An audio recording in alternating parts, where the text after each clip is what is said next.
Hi friends, welcome to Harivillu vlogs. ఈరోజు మనము కాకరకాయ ఫ్రై చేసుకుందాము తెలంగాణ స్టైల్లో. కాకరకాయ ఫ్రై కోసము ధనియాలు, జీలకర్ర, ఉప్పు, కారం, కొబ్బరి, వెల్లుల్లి, కరివేపాకు కావాలి. నేను ఒక 2 పొడుగు కాకరకాయలు తీసుకున్నా. వాటిని ఇగో ఇలా 4 పీసుల్లాగా కట్ చేయాలి. కట్ చేసి దీంట్లో కొంచెం సాల్ట్ పెట్టాలి.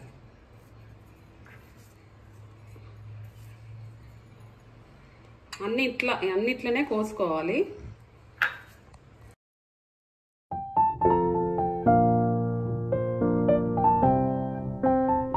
ఇప్పుడు అన్నీ ఇలా ఉప్పు పెట్టుకున్నాక ప్యాన్లో పెట్టుకుందాం మనం. ఇప్పుడు స్టవ్ ఆన్ చేసుకొని మీడియం ఫ్లేమ్లో పెట్టుకుందాము.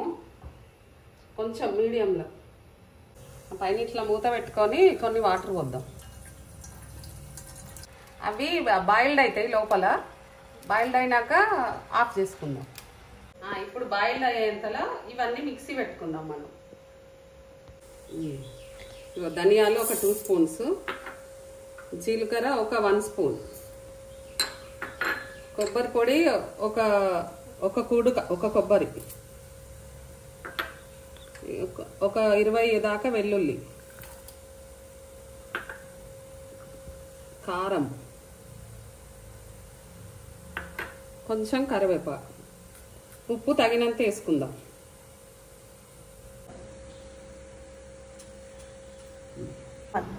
ఇప్పుడు ఇట్లా మంచిగా పొడి పొడిగా చేసుకోవాలి. ఇట్లా మిక్సీ పట్టుకోవాలి. దీన్ని ఇప్పుడు కాకరకాయ ముక్కలలో పెట్టుకోవాలి. మధ్యలో మూత తీసి చూసుకుందాము ఎట్లున్నాయో చూద్దాం. అవి అట్లా వాటర్ వస్తాయి అవి. ఇప్పుడు వీటిని ఇట్లా కొంచెం వేరే పక్కకు తిప్పుకొని పెడదాము. ఇవి కాకరకాయ షుగర్ ఉన్న వాళ్ళకి చాలా మంచిది. డైలీ తిన్నా ఏం కాదు. అన్నిట్లా మళ్ళీ వేరే పక్కకు తిప్పుకుందాం.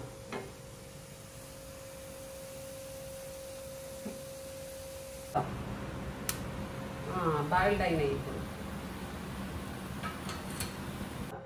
ఇప్పుడు ప్యాన్లో నూనె వేసుకుందాము. కొద్దిగా అంటే మంచిగా వేసుకుందాం. ఈ కాకరకాయ ముక్కలలో ఈ కారం ఉంది కదా, దాన్ని మంచిగా పెట్టుకుందాం. ఇట్లా మొత్తం మంచిగా లోపలికని ఇట్లా ఒత్తి పెట్టాలి. ఇట్లా అన్నీ పెట్టుకుందాం. ఈ కారము మనకు పట్టినంత వేసుకోవాలి, కారమైన ఉప్పైన.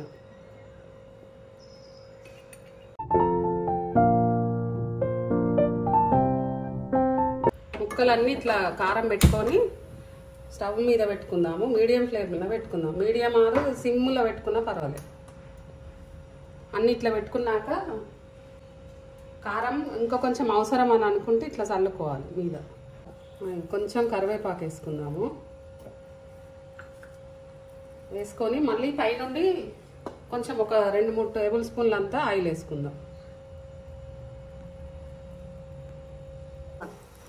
ఒక 5 మినిట్స్ తర్వాత మూత తీసి చూద్దాము. చూసి ఇవి కొంచెం ఇట్లా తిప్పుకొని పెట్టుకుందాం. ఇప్పుడు మూత అవసరం లేదు. ఇప్పుడు ఇట్లా కలబెట్టుకుంటూ ఉండాలి కొద్దిగా.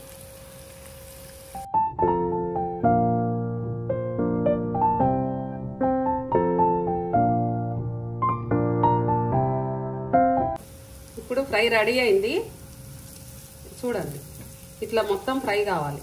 ఫ్రై అయ్యి కొంచెం కలర్ మారాలి. మారినాక ఆఫ్ చేసుకోవాలి. ఇప్పుడు దీన్ని టేస్ట్ చూసి చూద్దాము. చూడండి,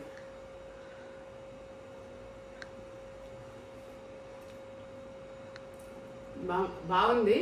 నేను చెప్పిన మెథడ్లో చేసుకొని చూడండి. అసలు చేదే లేదు.